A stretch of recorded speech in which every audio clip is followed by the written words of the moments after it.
Good morning, good afternoon, and good evening, Giving Black family, wherever in the world you are. Welcome to another exciting, engaging episode of the Giving Black podcast. I am joined today by two familiar brothers and friends to us.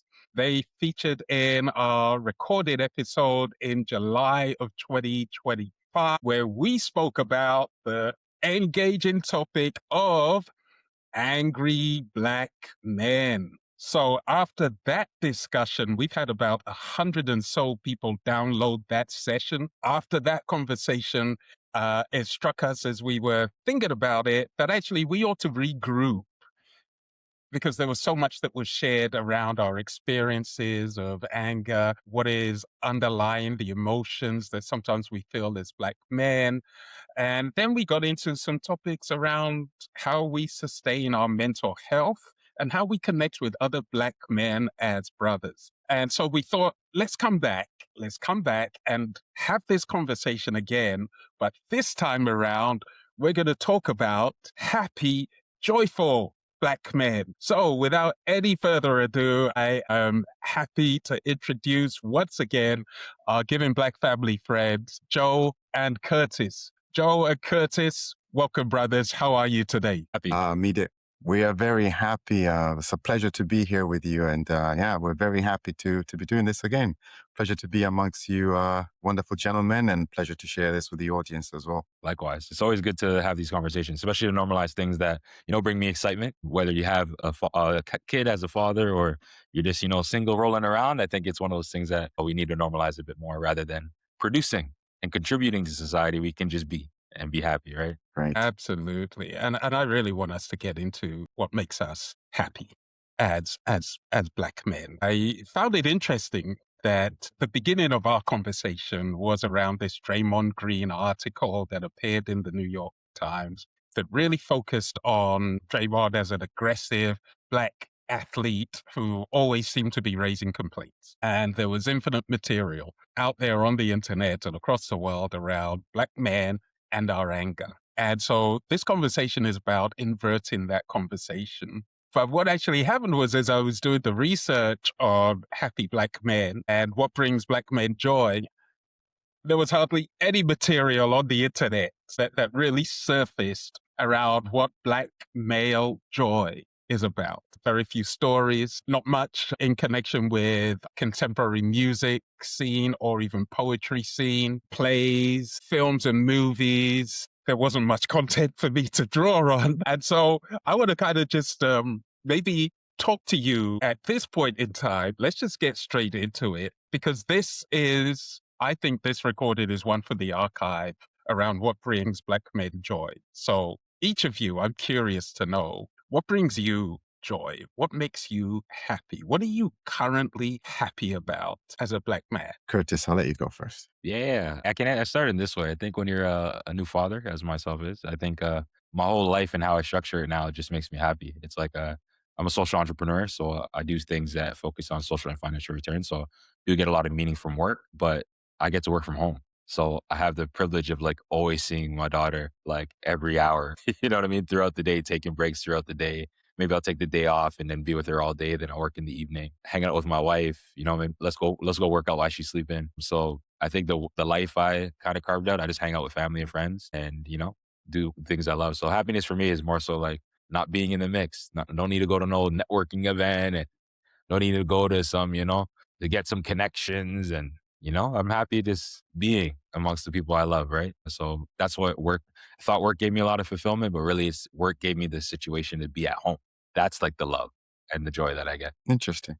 I'd like to go a step back because this topic of men's health and men's happiness is quite intriguing. With my day-to-day work, I've been asking one simple question: what makes you a man? What is that? You call yourself a man. What is that? Explain that to me. And it's amazing that men cannot really define what that is. Most of the times men will go to the classics. I'm a provider, I'm a protector, but we live in an age where I know a lot of very capable single moms that can do those things. I know very capable single moms that can protect, provide, nurture, pay the bills. And when you put it like that, it's almost like it's we've come so far in our evolution as men that we've come to a place where I think back in the day, if you were to go back probably 60 years ago, that I'm a provider was an identity. That provider defined who you were.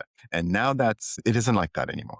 Anyone can do that. So you can't wrap your identity into those things. So I think the first question is you can't begin to talk about happiness if you can't even really define who you are and what you are. You have to start there. And this is a thing that has been, it's endemic across all kinds of men. Men are in a state. The reason why men are so, for me personally, the reason why men are so unhappy and depressed is just pretty much not knowing their place in the world. The things that they have used for generations to define them, to give them meaning, are not there anymore. And when you lose that, if you lose your quote unquote identity, then who are you? Then who are you really? Right? And it's almost like we are in an age where men do have to rediscover their place in the world before they can even start talking about happiness. And I think that in itself, rediscovering who you are and what you are and what actually truly makes you a man, that journey alone can be, very pleasant and joyful. I mean, rediscovering who you are or knowing who you are can be a joy. So I would like to start there. And I think one of the problems is that. And then when you add social media, first of all, you don't know who you are. Then you add social media on top of that. And this is the reason we find so many young men stuck in their parents' basements. It's really not knowing their place in the world.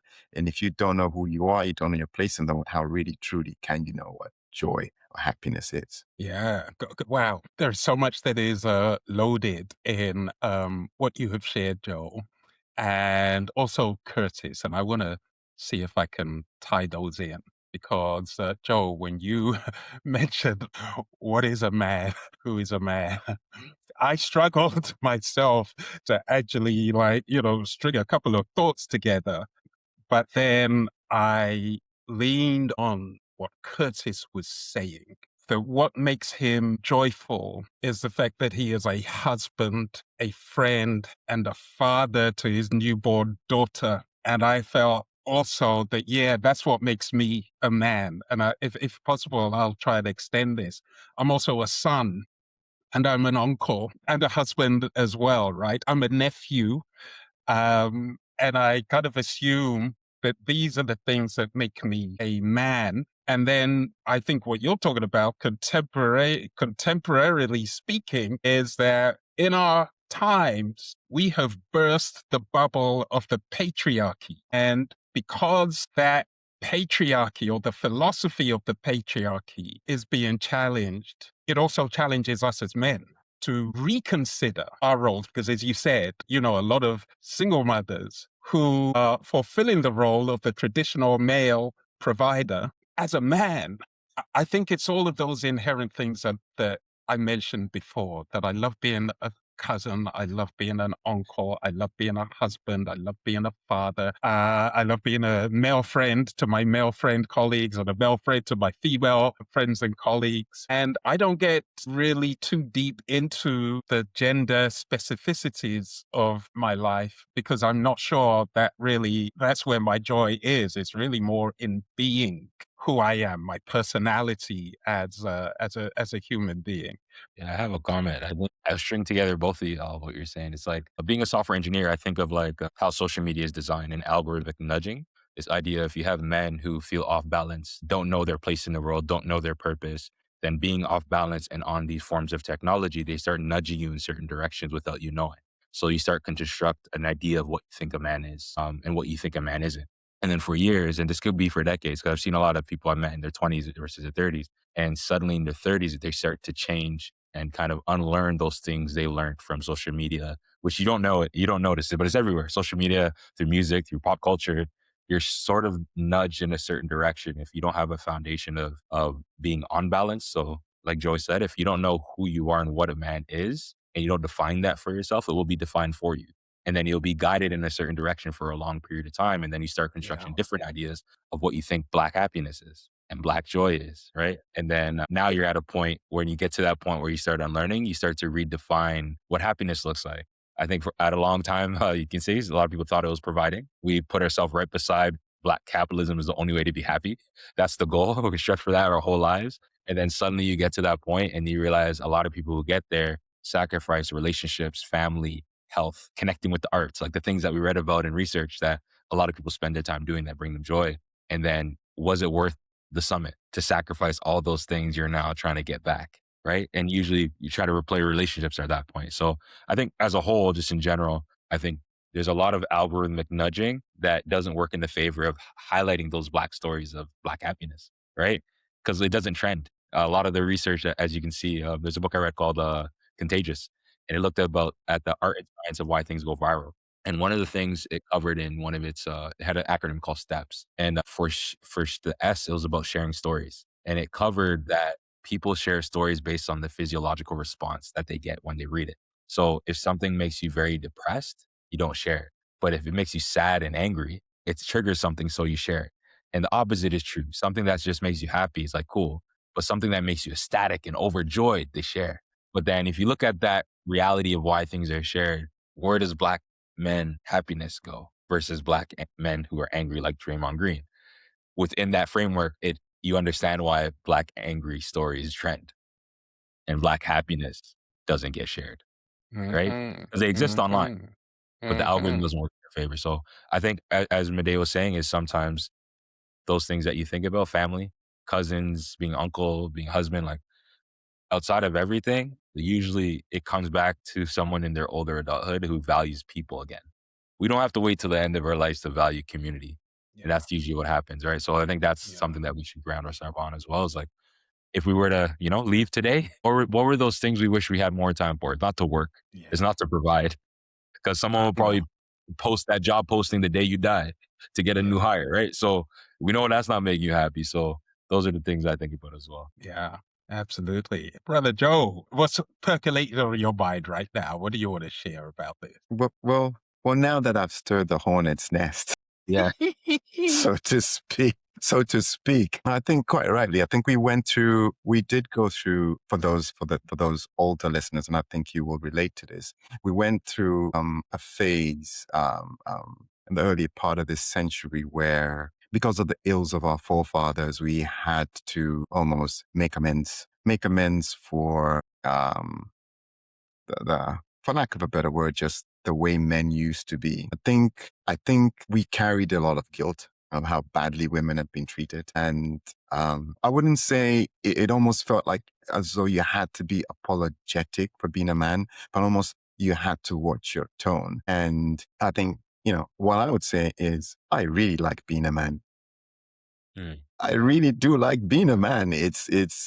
And I wasn't able to say this a couple of years ago because I felt it would come across as, I don't know, as slightly misogynistic, but I really enjoy being a man, the things that come with being a man. And you guys are quite rightly tapped into it. When I first began, I said, when you first ask most men what makes them a man, they go to those things that anybody else can do. But Curtis, when you start talking about your daughter, when you start talking about family media, when you start talking about those connections with other people, those things that truly enrich your life, those are the things that, Curtis, you're quite right, last. That's not social media. That's something that you own. That's something that comes from within you. And I really like being a man. I like being a dad. I think one of the most amazing things is looking into your child's eyes and when they recognize that this is my dad. There's nothing like that. You can't explain how that feels. So, I have almost, as I've grown older, reconnected. I really like being a man. I enjoy being a man. I think being a man's really cool. I mean, the things that we are able to do, the things that we're able to experience, I take a lot of enjoyment in that. And I do feel proud. That doesn't mean this is nothing against anyone else, but just me being a man, I have a sense of pride in that. That's something that I'm grateful for, to be able to walk this earth and breathe the air. And it's something that I tell, other men that, you should be proud of that. It's actually a good thing. Yeah. It should make you happy to be a man, have all these family connections, being able to experience other people, being able to experience life with other people, being able to experience the arts. There's just so much, right? And I think it's hard time. You can tell guys, relax. It's okay. It's okay to be a guy. It's okay for you to be Yeah. happy with that. There's nothing wrong with that. It's actually quite a good thing. So, Yeah, Yeah, I love that. Love that, Joe. You know what? I want to join you and I want to echo the fact also that for me, being a man is also the source of my joy and absolutely. my pride. And I got to tell you, being a black man especially makes Yes. me proud Good. from a historical perspective of the journey that black men have been on over the last 400-500 years, and even our history on the African continent for millennia before, to where in the 20th century, just the most amazing black men burst onto the scene. Muhammad Ali, Miles Davis, the Martin Luther King, Malcolm X, Julius Nyerere, Kwame Nkrumah, like the list of like phenomenal black men of the 20th century is truly amazing. And I know that in the 21st century, we've moved into the mold of, let's say, kind of celebrity and Yes. sport. But even people like, I won't even say even people like, I would say plus people like Neil deGrasse Tyson with these big phenomenal minds have burst onto the scene, capabilities that are kind of beyond belief. And when I look at the stellar roster of black men, I have nothing but pride, really, about their accomplishments and how they inspire me to be a stellar black man as well. And then there's the intimate side of me, which, as we have said, is really about how I connect and how I belong to my community, be it family and even my beautiful black male friends like you and like the two of you who just bring me great joy and pride, who I look up to, who I'm always inspired by when we have conversation. Far too kind, Jafar. Or two guy. Yo, this reminds me of it's funny. There's a thing I came across. You brought up in my mind today. It's called Brooklyn Stroll Club. It's in New York. It's a guy who just brought a whole bunch of men together and said, "Hey, like we're just happy to be men and fathers." So it's a whole bunch of dads. A group. It's called Brooklyn Stroll Club. They get together every weekend and they go for walks. They have story time together. They learn about like how to build relationships, how to repair relationships together, how to communicate. Like they're learning all these things amongst other fathers. I just thought it was so cool. You don't really hear Yeah. about those things in Canada, right? But in the States, you see it in different pockets where it's just a lot of men getting together with their daughter, with their son, and just connecting, and Yeah. going for walks and going Yeah. to grab coffee and just having Yeah. life chats. Like it's okay to talk about things that are unrelated to being productive in capitalism society, you know? So like Yes. you're not talking about business and like where do you work? And a lot of people in the Mm. group, hey, we just connect about relationships. That's all they talk about. They go for walks and talk about relationships. And I'm like, man, I wish something like that was like more just trending. It's talked about now, but I think those kinds of things, I'm like, that's what it's about. Like when people getting together, proud to be men, proud to be fathers, and just connecting on relationships, not work. And I think that's like its own self, its own happiness. Yeah. Do you remember? Yeah. Do you remember when you were younger? I distinctively remember quite a few times when I was younger, and my mother would take me around to see her friends. And as it so happens, there'll always be some boy there. Might be older, might be the same age. It's usually like that. So you turn up to this house. You don't know who this kid is. You turn up in his house, Yeah. and if you watch kids, right, all the kid will do is he'll pick up a football and he'll just present a football, and then you start kicking a Simply. ball, or he'll Yeah. say, do you want to see my fire truck? And there it is. And we Yeah. just connected like that. We connected on things that gave us joy, things that we had common Uh, shared interests in. And kids do it just naturally. And yet men do struggle doing that, right? Men do struggle Yeah. just being happy. And women are the gift of the gab. So they get together, they talk, they share emotions, and they're good at that. With boys, with men, it's like you said, Curtis, shared events, doing things together. That still tends to come a lot easier to us, even though we don't practice it, right? So whenever I try to connect with those earlier times where I say, if I put up a football, can we just kick a ball around? We can just take joy in kicking a ball around. We all know how to kick a ball, or let's just play with our fire trucks. It's connecting, right? Connecting with each other. Yeah. Absolutely. Absolutely. And Joe, you and I have had several opportunities to connect around fine cognac and the Yes. occasional hand-rolled cigar. And I Cigar. tell you, Absolutely.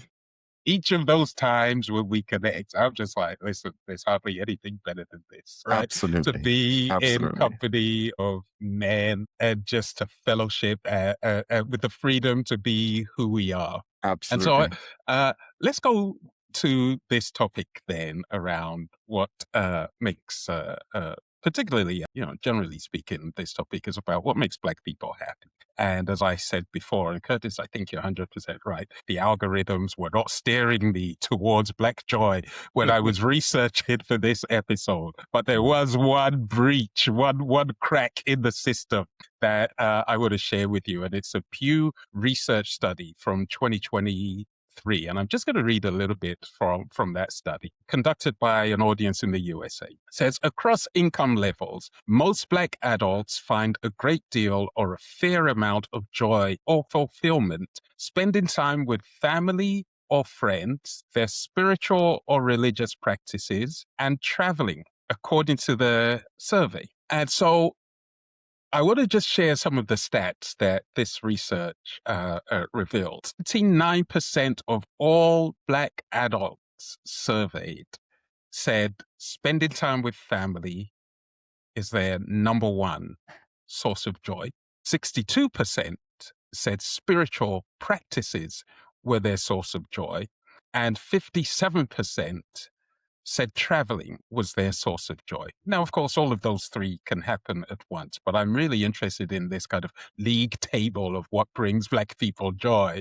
And I want to ask you, does it resonate with you in that order? Spending time with family, your spiritual practices, and traveling? Or are there other things that kind of you would say, actually, no, at the top of my list would be X, Y, or Z? Curtis. I'm trying to think. I do love traveling. I'm a road tripper and I'm a walker. Yeah. I love walking. Mm-hmm. I walk a lot. Yeah. Some days I'm at home, I just go for 5, 10K walk. So I love walking and traveling. I love hanging out with family and friends.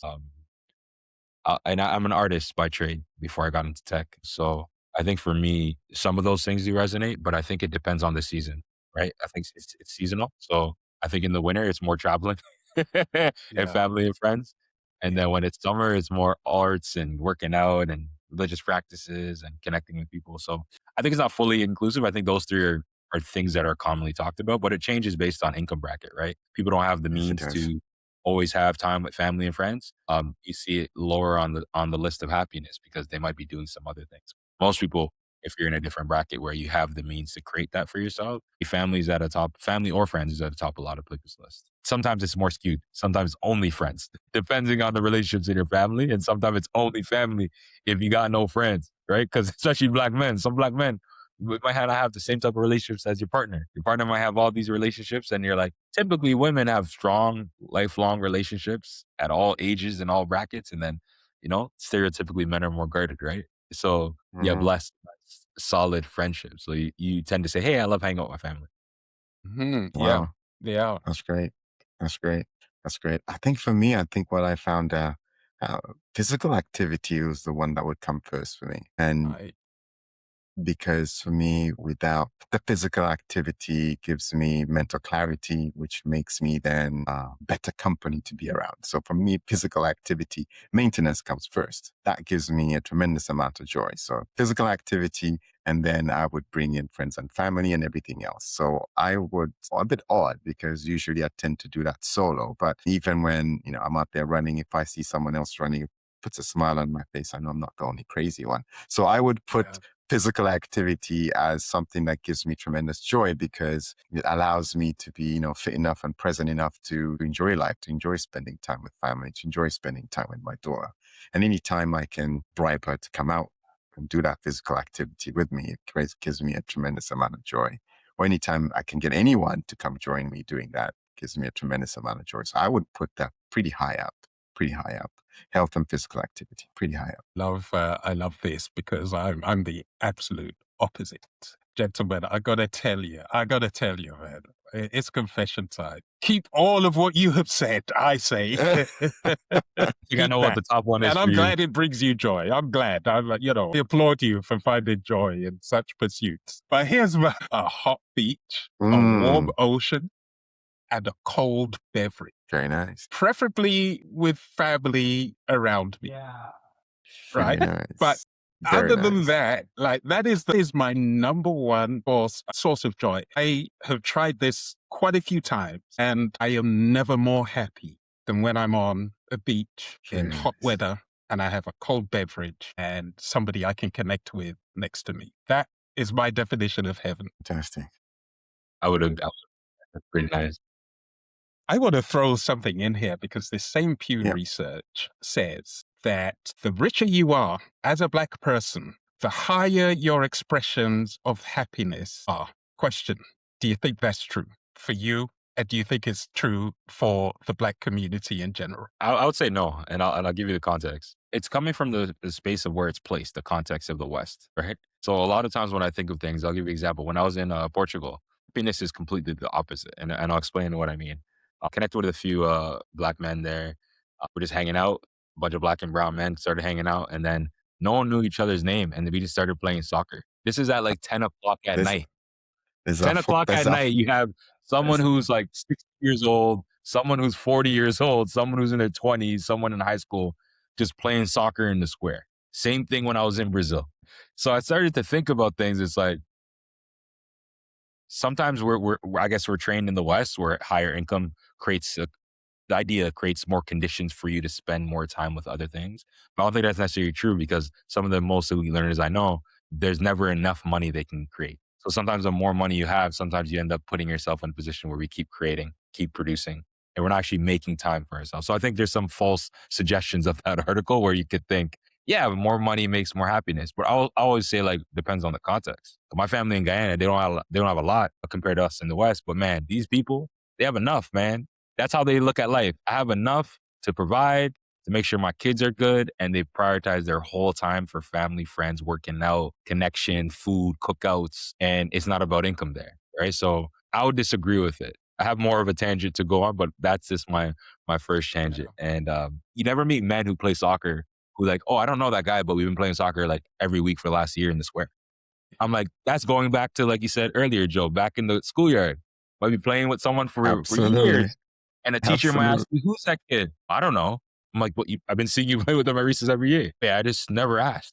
Right. And I think that's Mm, when I started to think about, yeah, happiness is different based on the context of the world where you're in. Because yeah, income isn't always yeah, the indicator for everybody.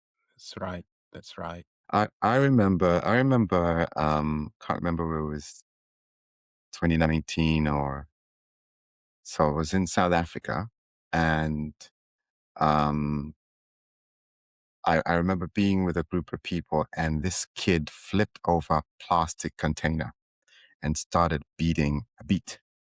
And all of a sudden, people started dancing, people started singing. So I Yeah. kind of agree with Curtis. There are times when I have seen a level of joy with people that have less that I haven't found around people that quote unquote have means. There is an authenticity. There is a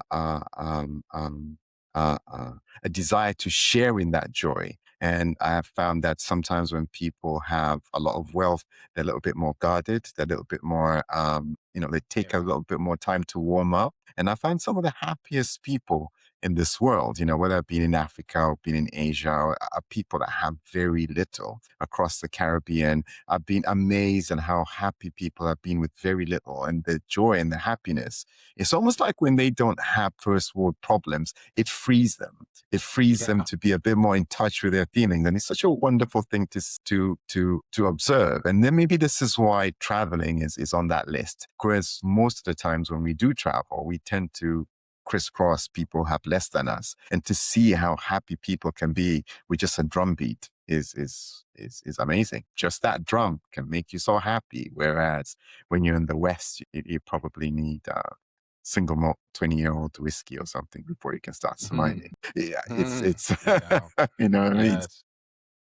Yeah, It is on scales, right? And yeah. I agree with both of you. You know, as you all know, my background is Nigerian, and one of the most joyful times that I actually experienced was probably about 10 years ago when me and my family went back to Nigeria and we went to visit my uncle who lives in a rural community, and other members of our family came together. And so there are probably about 25 of us. And I just remember that we spent the entire evening, the entire day and the entire evening together. And I just remember feeling so safe and so happy. And everybody around us in our family also feeling happy. For some of us, it was the first time we'd seen each other in like 30 or 40 years. For some, it's the first time they had seen my children or met my wife, and vice versa. And I just remember feeling just so safe in my family and so happy to have a family. And there were various income stratifications amongst us. Like, I had cousins who were really struggling financially. I had my uncle who had a small farm. There's maybe us who were probably financially more well off in the Western world. But none of that mattered. Our money didn't matter at that time. It was irrelevant. It was just the fact that we could come together and be a family for the first time Right. in Brilliant. a very long time. And so I agree Brilliant. as well that money perhaps becomes a misnomer in terms of its relationship to joy. Absolutely. Personally, I, you know, when we're all in business, right? And so when we get a client and the client pays us, don't get me wrong, I'm really happy. But that moment of happiness might last 5 to 10 minutes, and then my life goes back to normal. Yeah. And it is almost unrelated to the incident of being informed that I've just been paid. And so, yeah, I just want to reinforce what you were saying. I wonder if we can distill from the conversations that we have had over this short period of time what it is to be a happy Black man. Or can I even invite you to kind of say, are there new reflections that you have developed through the duration of our conversation that kind of have changed your perspective or brought something new into your kind of purview about Black male joy? One comment. Absolutely. I think we overcomplicate things sometimes when it comes to that. And I think this is why I like the previous conversation we were talking about. I have three friends. I have three friends in Zambia, the southern part of Africa. And we're on WhatsApp, like you do with people that you don't live close to. And most of us have WhatsApp groups. And I can't tell you how every single Friday, those three are some of the happiest Black men I know. They are absolutely happy. Now you would think, oh well, they don't live in the West, but they are extremely happy. And the other incident is when I was competing in ultra marathons. I was in a small town called Grand Cache. Alberta's been devastated by the lack of work in petroleum. So people over there are struggling.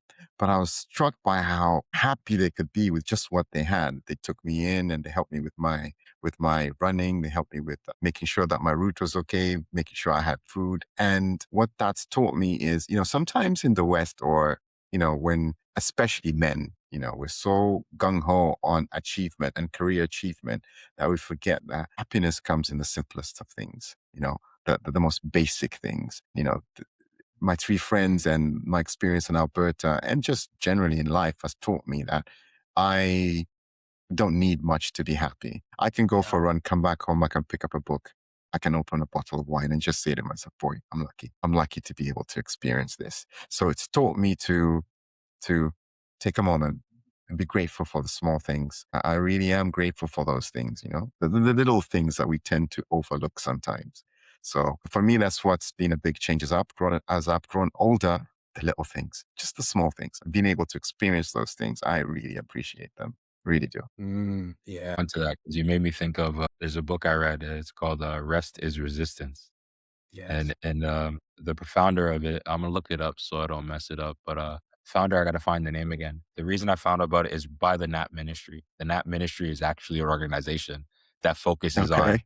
using rest as a way to combat capitalism, specifically ran by a group of Black women who are looking at the Black community, all of us being like, rest is actually resistant in all forms. And when I think of my days, being on the beach and having a cold drink and being with someone you love, or, being able to read a book or like, if you actually think about rest as being removed from capitalism, you start to realize, like you said, there's certain things that bring you joy that are so little, so small, so simple, and not that complicated. So, And it just makes me think of that. My new realization is like, yeah, we need to have like rest as a form of happiness.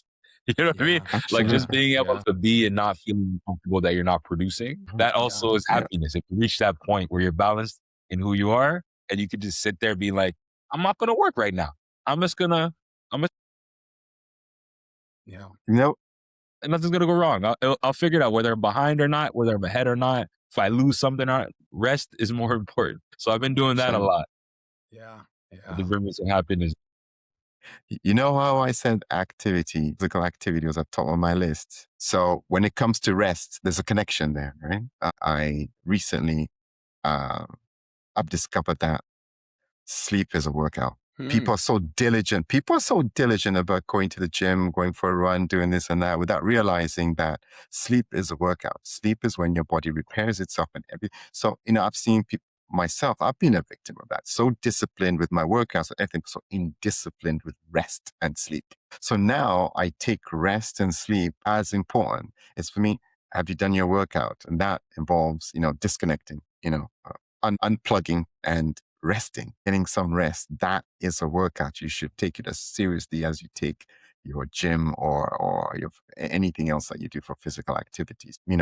Things like being on a beach, I'm in a cold one, that is rest. You really have to approach life and look at that as part of your workout or maintenance or whatever it is. You have to take it seriously because in our world, I'm sure you too, that's the part we neglect. We neglect that. And yet it's so vital to everything else. Yeah, absolutely. And shout out to Trisha Hershey as well of the NAP ministry, who for sure is really kind of, I would say, leading that charge on to her quote, rest being resistance, right? And Joe, absolutely. I'm only now learning that sleep is a workout because I've been sleep deprived and deprived myself even of sleep denied for decades now. And what I thought was credit, a benefit, like, because I'm up at night, so I can work and I can do more work that I did during the day at night. And I actually wore that as a personal badge of honor to Mm, say that I work through the day and through the night,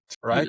Especially as a business person, until I reached the point of burnout and then realized that actually, no, those are very, very destructive practices. So I'm now trying to regain, just to the point that you have made, and thank you for mentioning it, that sleep in itself requires as much investment as work, if not more so.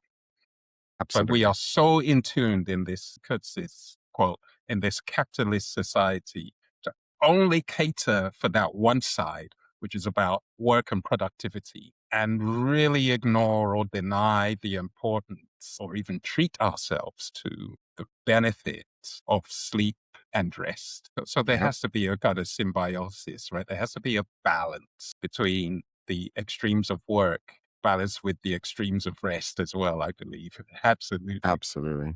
And that Absolutely. does, yeah, to the point that we've all said, like, those are happy things for us to be involved in, right? Just chilling and resting and being unproductive, let me say, in a capitalist sense. Absolutely. So here we are then. I guess I'm going to ask, like, what are the lessons that we've drawn from our conversation today that may help our listeners of the Giving Black podcast, that may help other men really figure out what being happy and joyful means to them? If there was some advice or some sentiment that you could share, what would that be? Let's each take turns to kind of think about Yeah. that and share. Gentlemen, you go first. Curtis, you want to go? Let me think about that one. I think what I learned today from Joe was just the idea of like taking a step back first to redefine who we are as men. Like, what does that mean to you? And define if that was something you created or something that the algorithm has nudged you into believing what a man should be. I think knowing the difference allows you to see like what is the world saying what we should be versus who we are. And then once you know that, the next step is redefining what happiness looks like and what joy could look like on a day-to-day basis, rather than joy and happiness being a destination. Which, oh yeah, I'll be happy when I get to this. I'll be happy when this phase of my life happens. So how about the other 364 days in the year? You got to define happiness as a daily, I guess your daily, a lot of people call it like a daily rhythm or daily routine or your devotion. You got to find the daily rhythm of happiness in order to, you know, battle what's we're under capitalism. So I think that's what I learned today. Just finding that daily rhythm of what brings us happiness and redefining what that is and what that could look like on a day-to-day basis for us. Nicely said. Nicely said, Curtis. And for me, I've Yeah, just been absolutely. reinforced and I've been reinforced and re-energized by you two gentlemen, your approach to life. Curtis, your words touched me. when you spoke about family and you spoke about your daughter and being able to work from home and being able to experience that. Mide, as you were speaking about being on the beach, I was thinking about one of my favorite beaches, a place somewhere on the island of St. Lucia. And I kept on thinking, what cold beverage would I want to have? But Yeah. equally, Mide, when you spoke about your cousins and you spoke about your friends and when you spoke about being a good son, I thought about my mother, who's, unfortunately going through some health issues, and I'm just so lucky to have her. So both of you, the things that you've said, I'm in total agreement with, and they've just reinvigorated me and energized me. Some of the happiest times that I've had in my life, especially if there's any young men listening to this, some of the happiest times that happened in my life was actually when I was broke, when I didn't have that much. Curtis, you're absolutely right. It's the journey, not the destination. If there's any young men listening here, please don't let the journey pass you by. Some of these times, as you're working to what it is that you want to achieve, especially if it's financial, career-wise, when you look back, you will be surprised that those might be some of the most amazing times that you had. Try and treasure whatever you're going through. The ancients had a saying, amor fati, love of fate, whatever it is that you're going through, trust that it is part of you. And at the end of the journey, it will make sense. So don't miss those moments of happiness that you have before you get to your destination, because you will look back and you would wish you were more in the moment. So please, it's the journey, not the destination. That's where life happens. And take your time, be happy being a man, be proud, and enjoy your moments, whatever those moments are. Wow, goodness. I knew we were going to have a wonderful and engaging conversation. I just knew that was going to happen. I didn't realize I would learn so much, though, myself personally.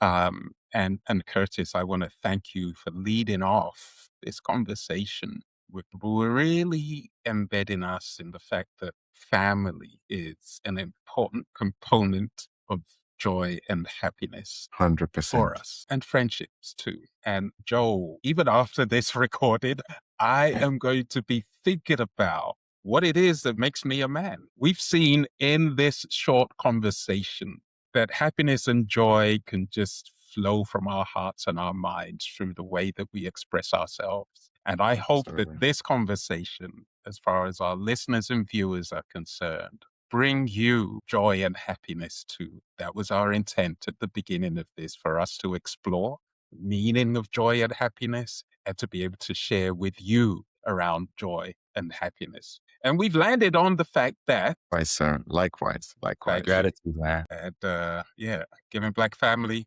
signing out with peace, joy, love, and happiness. Take care. Great one. Nice one, sir. Very well done. Very well Thank done. you.